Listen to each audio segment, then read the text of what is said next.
নমস্কার, welcome to stand up Siliguri. আজ বিশ্ব পরিবেশ দিবস।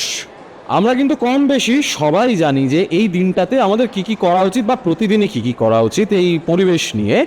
কিন্তু যে জিনিসটা আমরা করি, মানে ওই আমাদের যে বিখ্যাত সিভিক সেন্স, যেটা আজকাল বিশ্বে প্রচুর পরিমাণে বিখ্যাতও হচ্ছে।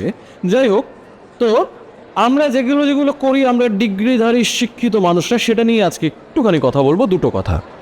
প্রথমে আসবো কিন্তু আমাদের প্লাস্টিক প্রেম। আমরা যে বাজারে যাব, আমরা যাব খালি হাতে স্টাইল মারতে মারতে, কিন্তু বাজারে গিয়ে সবজিওয়ালাকে বলবো, দাদা ওই একটা লঙ্কার দুটো ধনেপাতা একটু একটা আলাদা পলিথিনে দিয়ে দেবেন তো।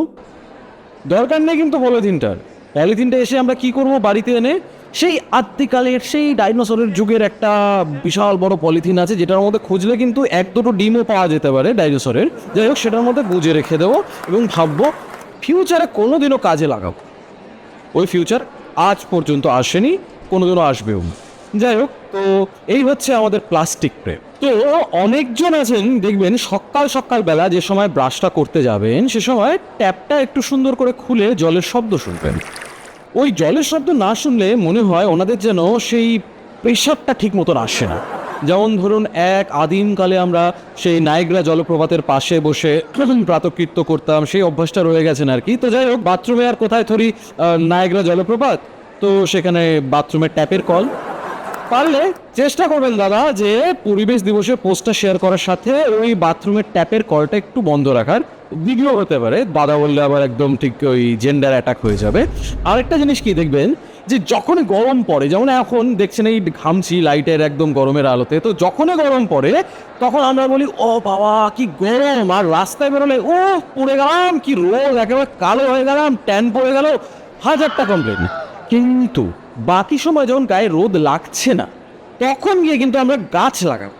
বা ধরুন কথার কথা, কোনো গাছ ঝড়ে ভেঙে পড়ে যাচ্ছে, সেটা নিয়ে আমাদের কোনো মাথা ব্যথা নেই। বা কোনো গাছ যেটা লাগানো হয়েছে ছাগলে খেয়ে নিল বা যা ইচ্ছে হলো, কোনো মাথা ব্যথা নেই।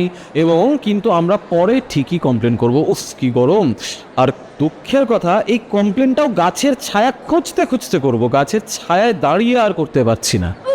যাই হোক, তো ব্যাপারটা বুঝতে পারছেন যে এই প্রচুর এরকম ধরনের অসুবিধা আছে, এবং শুধু ফুলের জন্য গাছ লাগালে হবে না, ছায়ের জন্য লাগাতে হবে, প্রচুর কিছু সঠিক করা উচিত, বাট আমরা করছি না। তো ধরুন কথার কথা, যেমন ধরুন এক ধরনের পাবলিক যারা এই গরমের একটা বিকল্প তৈরি করেছেন, কি বলুন তো, এসি। তো ভালো করে একদম 16তে এসিটা দিয়ে দেবেন, একদম কনকনে ঠান্ডা, 2 দিন এসিতে থাকবেন, 3 দিনের দিন রোদে বেরোবেন, আর তারপরে হ্যাঁ ডাক্তারও দেখাবেন, ওষুধও খাবেন। কিন্তু তারপরেও উনি এসিটাকে 20 থেকে 24-এর মধ্যে রেখে ইলেকট্রিকের বিল কিন্তু কমাবেন। তো যাই হোক, প্রচণ্ড বড়লোক মানুষ, এরকম বন্ধু আমার দরকার ছিল। যাই হোক, তো এই ধরনের যে সিভিক সেন্সগুলো আছে, আমাদের এই সিভিক সেন্সটা পরিবেশ দিবস বলুন বা যে কোনো দিবসেই সিভিক সেন্সটার উপরে অ্যাটাক করা খুব প্রয়োজন, কারণ এটা পরিবর্তনের প্রচণ্ড প্রয়োজন। তাই এতটুকু বলছি, শুধু আজকের দিনটা পরিবেশের সম্বন্ধে ভেবে কাটাবেন না, সারা বছর ভাববেন, 364 দিনের মধ্যে 365 দিনের মধ্যে 365 দিনে ভাববেন। যাই হোক, পরিবেশটাকে একটু বাঁচান, আর নিজেও বাঁচুন। আমরা তো আর এলিয়েন উড়ে এসে জুড়ে বসিনি, আমরাও পরিবেশেরই পার্ট। নিজেও বাঁচুন, পরিবেশকেও বাঁচান।